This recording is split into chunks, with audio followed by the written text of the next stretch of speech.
नमस्कार, मैं हूं चांद मोहम्मद। आज हमारे साथ में हैं बूंदी के साहित्यकार दिनेश विजयवर्गीय। दिनेश विजयवर्गीय की कविता 80 पार के बुजुर्ग को हाल ही में पत्रिका के सृजनात्मक साहित्य पुरस्कार के तहत पहली कविता के रूप में चयन किया गया है। आज हम दिनेश विजयवर्गीय से बात करेंगे उनके लेखन के बारे में, उनकी पुरस्कृत कविता के बारे में, साथ ही उनके लेखन से जुड़े विभिन्न पहलुओं के बारे में। दिनेश जी, आपका बहुत बहुत स्वागत और साथ के साथ बहुत बहुत बधाई आपको कि आपकी कविता 80 पार के बुजुर्ग पत्रिका के सृजनात्मक साहित्य पुरस्कार के तहत पहले पुरस्कार के रूप में चयनित हुई है। आपको कैसा लग रहा है कि आपकी कविता ने एक अच्छा मुकाम बनाया है? पत्रिका का आभार कि पत्रिका लेखकों को प्रेरणा और प्रोत्साहन देती आ रही है जी। और उसी प्रेरणा प्रोत्साहन के अंतर्गत जो ये पुरस्कार मुझको मिला, उसके लिए मैं पत्रिका का एक बार आभार व्यक्त करता हूँ कि पत्रिका ने कम से कम एक लेखक के लिए मतलब इतने जितने भी हमारे लेखक हैं, चाहे कथा के हों चाहे कविता के हों, उनको प्रेरणा प्रोत्साहन देने में कोई कमी नहीं रखी। आज केवल राजस्थान पत्रिका ऐसी अखबार नज़र आता है मुझको जो इस प्रकार की लेखकों को प्रेरणा दे के आगे बढ़ाने की कोशिश कर रहे हैं। आपको क्या लगता है कि आपकी ये जो कविता है या आपने और भी कविताएं लिखी, उसमें इस कविता को आप अपनी नज़र में कहाँ पाते हैं? हालांकि एक लेखक के लिए, एक कवि के लिए उसकी सारी रचनाएं समान महत्व रखती है, पर इस कविता को आप किस नज़रिए से देखते हैं बाकी कविताओं की तुलना में? कविताएं कवि की दृष्टि में सब लगभग उसकी दृष्टि में तो सभी अच्छी होती है जी। लेकिन इस जो 80 पार के बुजुर्ग वाली जो कविता है, इस कविता को मैंने एक विशेष दृष्टिकोण से देखा क्योंकि मैं शाम को कई बार घूमने जाता हूँ झील के किनारे, तो बुजुर्ग वहाँ गपशप करते हुए नज़र आते हैं मुझे। और वो बुजुर्ग जब हंसते गुनगुनाते हुए और ठहाके मारते लगते हैं, तो मुझको ये लगा कि देखो बुजुर्ग आज घर में जो उपेक्षित हैं, घर में जो इनका, क्योंकि क्रियाशील तो रहते नहीं, एज ग्रुप के साथ वो हाशिए में आते ही हैं, तो वहाँ आके वो सब भूल जाते हैं। ना उनको बीपी की याद देता है, ना शुगर की याद देती है। वो के ठाकों में अपने मित्र मंडली में ऐसे खोते हैं, तो उनको बड़ा पसंद होता है। तो मुझे ये देखता था कई बार, तो मुझे ये लगता था कि मुझे अपील करता था उनकी अंतरात्मा में। फिर मुझे लगा कि इनके कुछ लिखना चाहिए, तब फिर मुझे ये घर पर मैंने लिखी कविता 80 पार के बुजुर्ग। 80 पार के बुजुर्ग जी। इसके अलावा किस तरह के विषय आपके ज़्यादा रहे हैं कविताओं में? अभी जैसे पुरस्कृत कविता आपकी है 80 पार के बुजुर्ग, जिसमें आपने बुजुर्गों से जुड़ी हुई परेशानियां, उनकी पीड़ाएं कही, या साथ के साथ उनके जो अच्छे पल हैं, वो सुखद पल हैं जो पार्क में आके वो बिताते हैं, एक दूसरे से बात करके अपनी जो परेशानियां, अपनी जो बीमारियां हैं उनको भुलाते हैं, वो पहलू आपने इस कविता में शामिल किया। और किस तरह की कविताएँ आपकी रही है जिसमें आपने अलग अलग विषयों को छुआ है? मेरी जो संकलन अभी आया लेटेस्ट जनवरी में, उसमें 8-10 कविताएं ऐसी जो राजस्थान पत्रिका में स्थान पाए जिन्होंने। मेरी कविताएं एक आम जन तक जुड़ी हुई है और बड़ी सरल है और पढ़ने में कोई मानसिक व्यायाम नहीं होता। मैंने अलग अलग विषयों में कविता लिखी, जैसे ग्रामीण अंचल के अंदर चबूतरे बाढ़ रहते हैं, वो चबूतरे केवल चबूतरे नहीं होते, बल्कि वो राम राम करना, उससे राम राम करना, मेल जोल करना, सारी बातें हो जाती। महिलाएं अपने छोटे बच्चों को गर्म सर्दी के दिन में नहलाती करती, तो चबूतरे गांव के अंदर बहुत महत्वपूर्ण हुआ करते थे। ऐसे ही गांव का अलाव जलता है, अलाव जब जलता है तो गांव के पंच पटेल भी वहाँ बैठते हैं, नेता लोग आते, वो जब बैठते हैं और वो विभिन्न प्रकार की वहाँ बातें करते हैं। ऐसे ही मील का पत्थर, ये कविता मैंने लिखी। तो ऐसे कई विभिन्न विषयों पे मेरी कविताओं संकलन में संग्रहित हैं, जो सरल तो है पढ़ने में, और मुझे आशा है कि पाठक उसका स्वागत करेंगे। आपकी कविता में जो परिवेश होता है, वो किस तरह का परिवेश ज़्यादा शामिल करते हैं आप कविताओं? मेरी कविता में कोई निश्चित परिवेश तो नहीं होता, जो मेरे मन को भाए, जो अंतरात्मा में अपील करे, उसी परिवेश को दृष्टिकोण रख के मैं कविता का लिखता हूँ। जैसे आपकी लिखी हुई कविताएं हैं, उनमें कुछ परिवेश का जिक्र करें। जैसे आपने बताया कि कहीं अलाव का जिक्र आपने किया, कहीं चबूतरे के बारे में आपने कविता लिखी, तो इस तरह वो कौन से विषय हैं जिनको और आपने कविताओं के अंदर लिया, कविताओं में शामिल किया? जैसे माँ से जुड़ा हुआ प्रेम जी, माँ का है, पिता का है, छोटे बच्चों का है।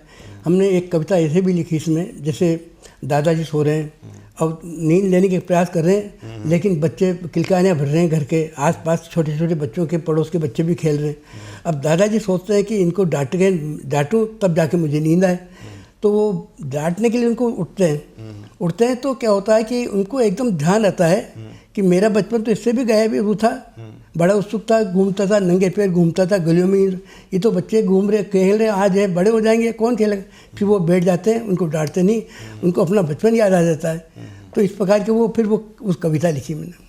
आपकी जो पसंदीदा विधा है साहित्य में, वो कौन सी पसंदीदा विधा है जिसमें लिखना आपको ज़्यादा अच्छा लगता है?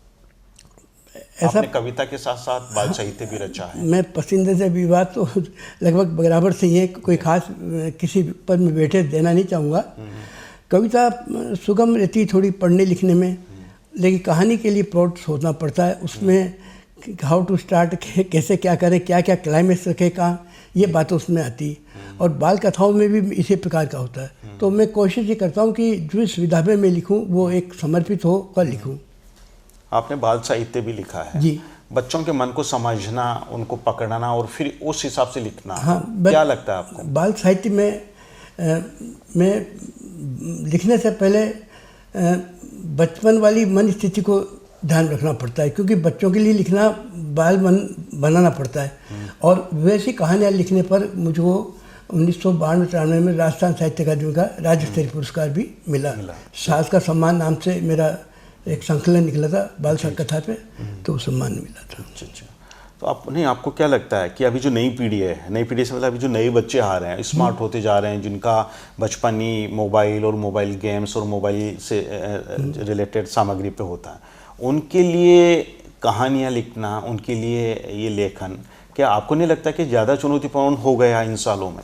ऐसा है कि साहब हमारी जो कहानी का जो सब्जेक्ट है उसमें समय के अनुसार परिवर्तन होता रहता है। अब बच्चे चूँकि मोबाइल है, इंटरनेट है, इनसे जुड़े रहते हैं, स्वाभाविक है उनका आज के समय की आवश्यकता भी वो। लेकिन हमारी जो बाल कहानियाँ वो उसी के पैटर्न पर चलती रहें, ताकि उनको लगे नहीं अलग से। पहले की जो कहानियाँ थी वो रस प्रधान थी, अलग उनका मैटर अलग था।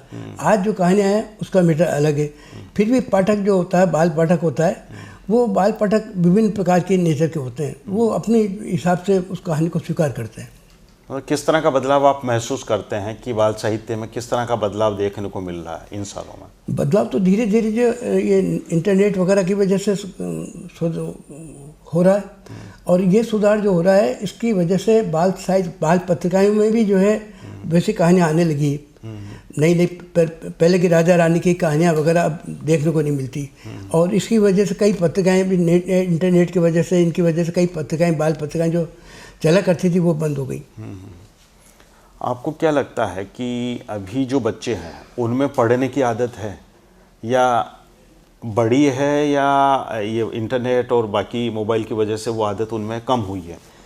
सिंपल तरीके से तो कहें तो ये जान सकते हैं कि क्या बच्चों में पढ़ने की आदत है अभी नई पीढ़ी? बाल साहित्य को बच्चों में पढ़ने की आदत बाल साहित्य में पहले से कम हुई है, ये तो निश्चित है। क्योंकि एक तो उनकी पाठ्य सामग्री, स्कूल की पाठ्य सामग्री इतनी अधिक है कि उनको समय नहीं मिल पाता, एक बात। दूसरी बात, माता पिता भी जो है बाल साहित्य की और कोई न तो उनको मैगजीन खरीद के देते हैं और न कभी वो, तो बाल साहित्य इसलिए पिछड़ता जा रहा है। अब माता पिता, गुरु, इनकी ड्यूटी है कि वो बच्चों को वो बाल साहित्य पहुँचाएँ। जब बाल साहित्य पहुँचेगा तो अपना आप वो उनको रुचि रुझान बचपन में जो चाहिए। जी, किस तरह का बाल साहित्य होना चाहिए? वो क्या पहलू हैं, वो क्या सब्जेक्ट हैं, वो क्या चीज़ें हैं जो बच्चों को परोसा जाना चाहिए ताकि बच्चे उनको हासिल करके उनकी ग्रोथ हो सके, वो संस्कारित हो सकें? बच्चों में जो सामाजिक पहलू हैं हमारे और जो वर्तमान स्थितियाँ, उसके ध्यान में रखते हुए कहानियाँ होना चाहिए, ताकि बच्चों को स्वीकार हो, सहज रूप से स्वीकार हो, तब जाके वो उनको स्वीकार करेंगे बच्चों को। और कहानी सुनाने की कला भी अलग होती है। मैं आपको अपनी बात बताता हूँ, मैं भी टीचर रहा हूँ। बच्चे कई बार पढ़ने के बाद कहते थे सर कोई अच्छी सी चीज़ सुनाओ, तो मैं बच्चों को कहानी सुनाता। लेकिन कहानी सुनाने की जो कला है, अभिव्यक्ति, वो उस कहानी के अनुकूल हो तो बच्चों को बड़ा आनंद आता है और बच्चों को एक स्वस्थ मनोरंजन होता है। जी जी जी। और बच्चे को बड़े, जब हम ट्रांसफर को कहीं जाते हैं तो बच्चे कहते हैं सर आपकी बातें याद आती, आपकी कहानी याद आती। तो हमारी जो अभिव्यक्ति है, एक गुरु जो है बच्चों के लिए तो बहुत, मतलब किसी भगवान से कम नहीं होता अगर सच्चा गुरु हो तो।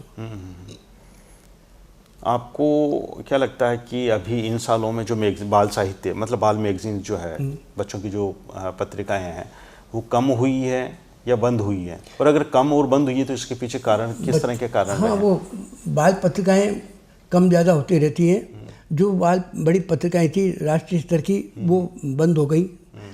और बंद होने का कारण ये कि इंटरनेट, मोबाइल, इसकी वजह से, और बच्चों का होमवर्क, जो इंग्लिश मीडियम स्कूल में बच्चे पढ़ते हैं उनका होमवर्क को उनको समय नहीं मिल पाता, इसलिए स्वतः ही वो बाल पत्रिकाएँ, और महंगाई इतनी होती जा रही है पत्रिकाएँ, तो सामान्य पाठक भी, वो माता पिता उसको खरीदना ही पसंद नहीं करते। लेकिन फिर भी कई पत्रिकाएँ चल रही। पहले अपने समाचार पत्रों में भी बाल साहित्य बहुत आया करता था, और राजस्थान पत्रिका में भी बाल साहित्य बहुत आया करता था, और काफ़ी लेखक उसमें छपा करते थे। जी जी। आपको क्या लगता है कि अब जो है जैसे ये कहा भी जाता है कि बच्चों का मन और बुज़ुर्गों का मन एक सा होता है, तो आपको लगता है कि ये एक सा मन वाली चीज़ कहीं ना कहीं आपके लिए फ़ायदेमंद है और बच्चों का मन आप अच्छी तरीके से समझ के और लिख पाते हैं? नहीं नहीं, बच्चे और बुजुर्ग तो सब में अपनी अपनी कहावत है, सब बचपन और बुजुर्गों के जो मन स्थिति करीब। मतलब एक बुजुर्ग लेखक होने के नाते आपको लगता है कि भाई आप बच्चों के मन को ज़्यादा सहज और अच्छी तरीके से समझ और पकड़ पाते हैं कहानी के माध्यम से? हाँ, मतलब साहित्य आप लिख रहे हैं बच्चों के लिए। हाँ हाँ। तो वो जो विषय है वो इस तरह का होता है कि आप बच्चों के मन को समझ लेते हैं और उसी हिसाब से फिर लिखने की कोशिश करते हैं। बच्चों के मन को समझकर हम लिखते हैं तो कहानी वो रचना बहुत अच्छी निकलती है। जी जी, बिल्कुल। बच्चे बनकर ही नहीं, बच्चे के मन को, स्थिति को देखकर अब जब हम लिखते करते हैं तब जाके होता। मैं अपनी कोई कहानी लिखता हूँ, कोई बच्ची, तो हमारी पोती को बताता हूँ, पढ़ बेटा कैसी लगती है। अगर वो कहती है अच्छी बाबा, तो फिर मतलब सबसे पहला जो पाठक आपका होता है वो आपके घर के बच्चे होते हैं। कोशिश यही होती है ताकि वो, मुझे भी ये लगे कि भाई ये कहानी बच्चों के लेवल की है कि नहीं हो रही, कहीं इसमें कोई बड़ों की वो तो नहीं आएगी। बचपना उसमें आना चाहिए कहानी, तो उनके मन की बात उसमें हो रही है कि नहीं हो रही। कोशिश तो ये होती है।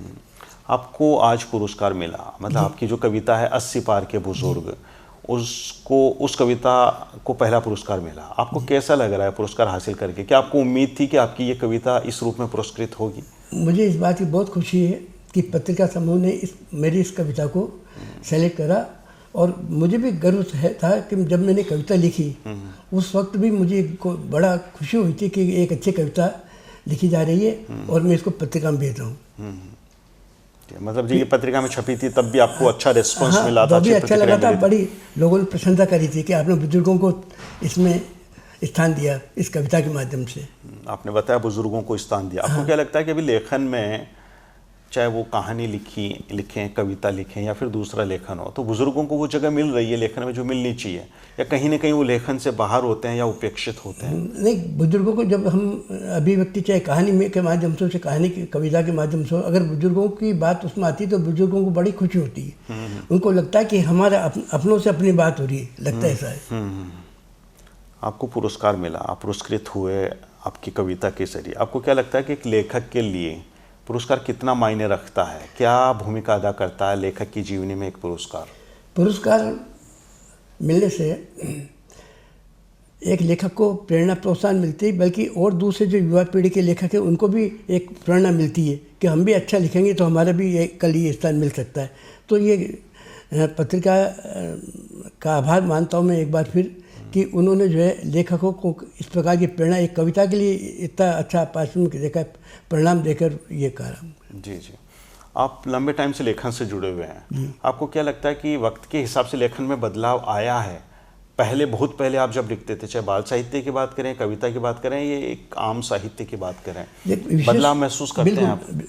कुछ बदलाव आया। विषय सामग्री तब अब में तो काफ़ी अंतर आ गया। हम ये चाहें कि साहब मुंशी प्रेमचंद जी के समय का साहित्य और आज के साहित्य में बहुत अंतर है।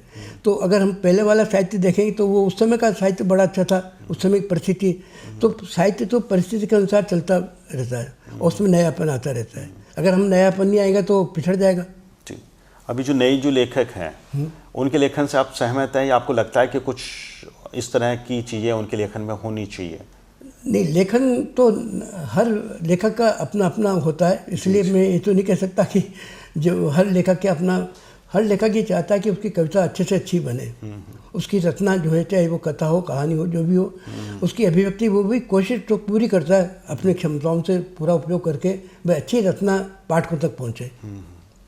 नए लेखकों को आप क्या संदेश देना चाहेंगे? नए लेखक चाहे वो कविता लिखें, कहानी लिखें या बाल साहित्य लिखें। नए लेखक को ये संदेश देना चाहूँगा मैं कि वो लिखें भी सही लेकिन पढ़ें खूब, क्योंकि पढ़ेंगे, नया साहित्य पढ़ेंगे तभी वो एक अच्छे रचना सर्जन बनने में आगे बढ़ पाएंगे। जी जी, क्योंकि पढ़ना बहुत जरूरी है। पढ़ना लेखन की खुराक है, और हाँ, जब तक आप खुराक ही नहीं लेंगे तो आप पढ़ने के साथ साथ मैं ये कहूँगा प्रबुद्ध पाठक के रूप में पढ़ें। सामान्य केवल मनोरंजन की दृष्टि से नहीं पढ़े, बल्कि प्रबुद्ध पाठक के रूप में पढ़ें। मैं अभी कोठारी साहब से भी यही बात जिक्र कर रहा था थोड़ा सा।